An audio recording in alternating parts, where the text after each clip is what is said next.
Dalam membangun sebuah program, entah itu program website atau software aplikasi, kita memerlukan yang namanya database. Database ini kita gunakan untuk menyimpan semua data-data penting dalam mengembangkan program tersebut. Di dalam database pula, kita memerlukan yang namanya normalisasi. Normalisasi ini penting untuk kita lakukan, karena dengan normalisasi ini kita dapat mudah mengelola database tersebut. Sebenarnya apa sih itu normalisasi dan apa saja bentuk dari normalisasi tersebut dan bagaimana contoh kasusnya? Bersama saya Wiono dengan rekan saya Arif, Zulfikar, dan Angga, mari kita bahas normalisasi database.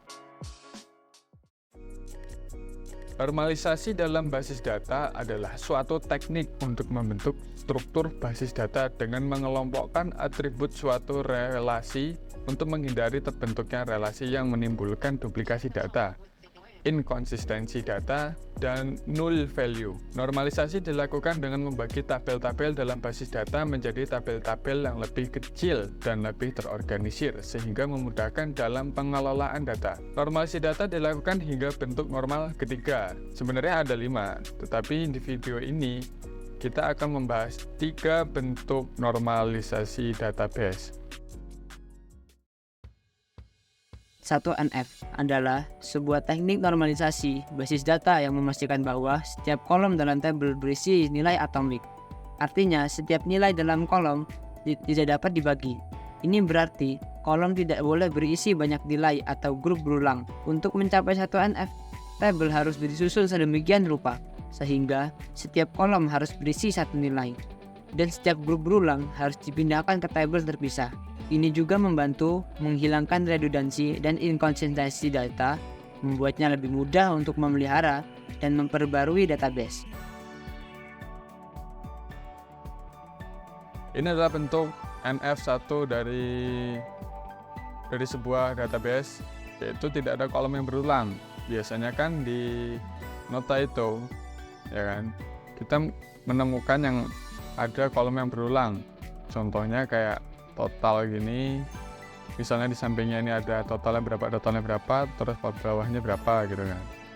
Nah, tapi di dalam NF1 ini peraturannya adalah tidak boleh ada kolom yang berulang.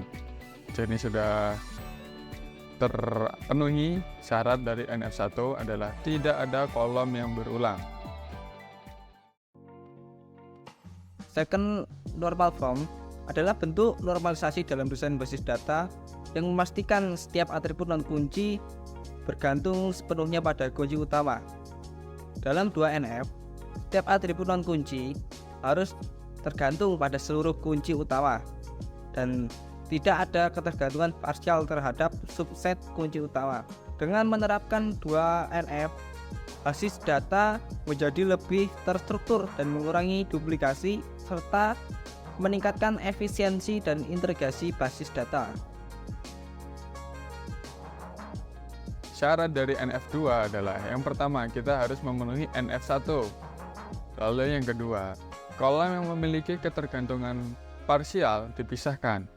Apa sih ketergantungan parsial itu?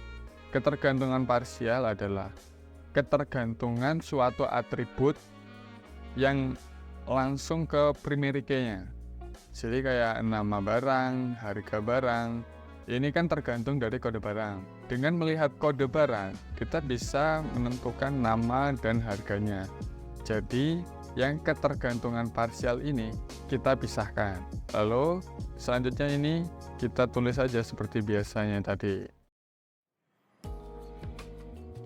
NF3 di sini adalah bentuk normalisasi lanjutan dalam desain basis data yang bertujuan untuk menghilangkan ketergantungan transitif di antara atribut-atribut dalam sebuah tabel. Tujuan utama NF3 yaitu adalah mengurangi redundansi data dan memastikan integritas data dengan memastikan bahwa setiap atribut non-kunci bergantung secara eksklusif pada kunci utama dan tidak memiliki ketergantungan fungsional pada atribut non-kunci lainnya. Untuk memenuhi syarat NF3, tabel juga harus sudah berada dalam NF2 dan setiap atribut non-kunci harus bergantung pada keseluruhan kunci utama, bukan pada atribut non-kunci lainnya. Dengan kata lain, tidak ada ketergantungan transitif di antara atribut non kunci. Jika ada ketergantungan transitif, artinya ada atribut non kunci yang bergantung pada atribut non kunci lainnya, maka tabel tersebut tidak memenuhi NF3.